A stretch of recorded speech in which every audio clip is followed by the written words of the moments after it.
ইয়া আল্লাহ, আমি জানি না অতীতে কতটা পাপ করেছি, কত ভুল করেছি জেনে না জেনে, কত মানুষকে কষ্ট দিয়েছি, কত ওয়াক্ত নামাজ কাজা করেছি, কার কার নামে গীবত করেছি, কার কার নামে সমালোচনা করেছি, কত কি দেখে হিংসা করেছি। ইয়া আল্লাহ, আমাকে ক্ষমা করে দিন। আপনি এখন আমাকে এমন ভাবে তৈরি করুন যাতে এসব থেকে আস্তে আস্তে মুক্তি পেতে পারি।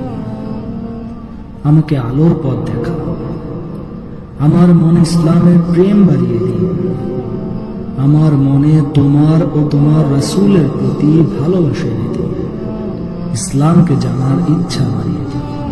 ইয়া আল্লাহ, কোনো বিপদ আসার আগেই আমাকে তা থেকে রক্ষা করুন, আমাকে বদনজর থেকে রক্ষা করুন, আমাকে পাপ থেকে দূরে থাকার তৌফিক দান করুন।